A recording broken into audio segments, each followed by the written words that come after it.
पिछले वीडियो में दोस्तों हमने बच्चे और बचपन का पहला यूनिट डिस्कस कर लिया है।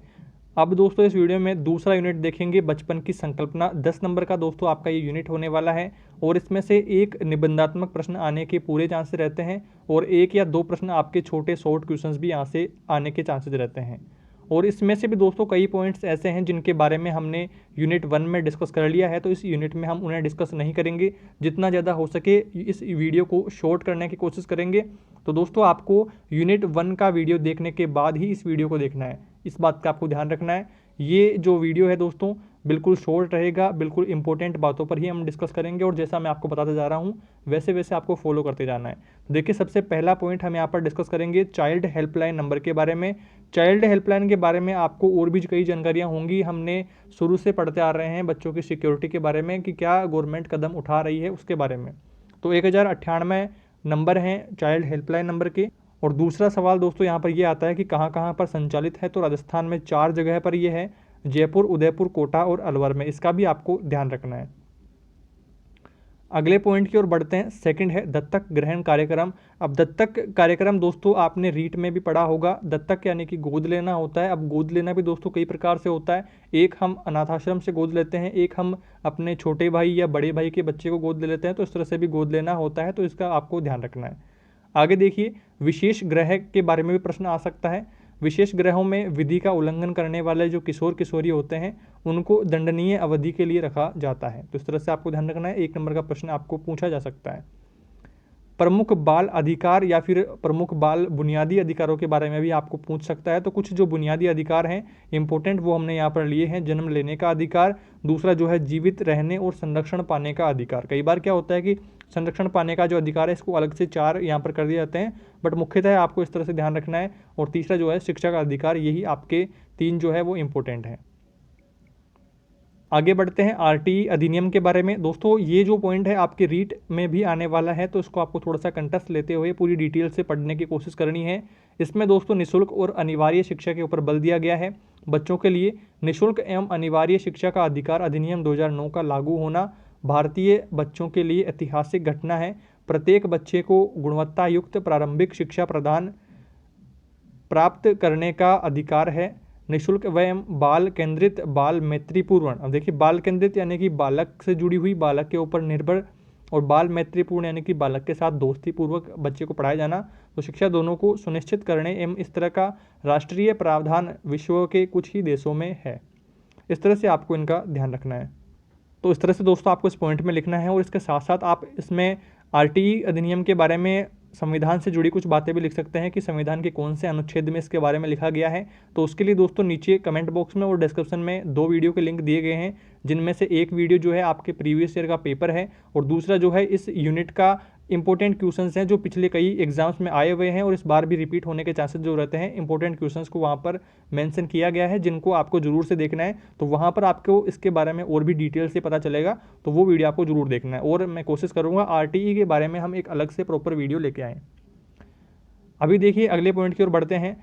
राष्ट्रीय बाल अधिकार संरक्षण आयोग। दोस्तों यहाँ से भी आपके एक निबंधात्मक प्रश्न आ सकता है, तो इसका भी आपको ध्यान रखना है। इसमें आपको लिखना है इस आयोग की स्थापना संसद के द्वारा 29 दिसंबर 2006 को पारित एक्ट के द्वारा की गई।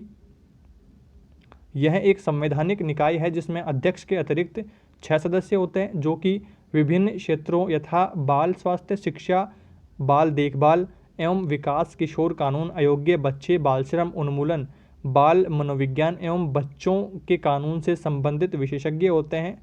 आयोग को शिकायत पर जांच करने के लिए अधिकार होते हैं और उनके साथ साथ उन पर नोटिस जारी करने का भी अधिकार होता है।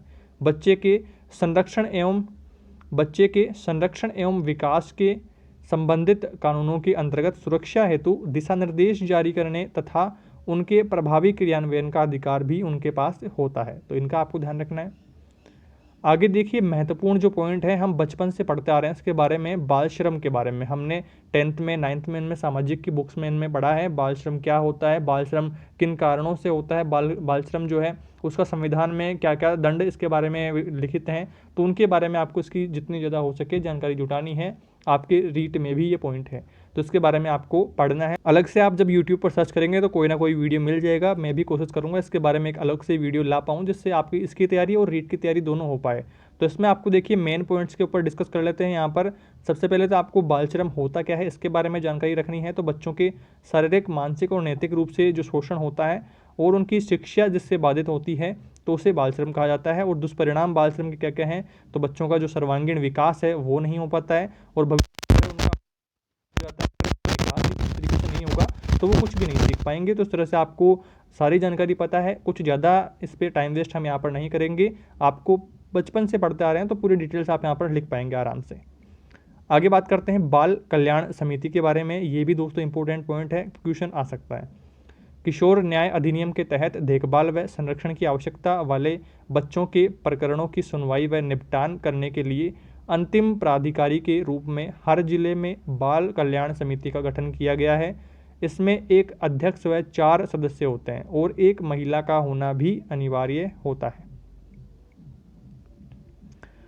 और दोस्तों साथ ही साथ अगर आपने अभी तक चैनल सब्सक्राइब नहीं किया है तो लोकमत स्टडीज़ चैनल को सब्सक्राइब कर लेना है और इस वीडियो को और बाकी इंपॉर्टेंट वीडियोस जो हैं उनको अपने दोस्तों के साथ भी शेयर करना है जिनको हमारे चैनल के बारे में नहीं पता है।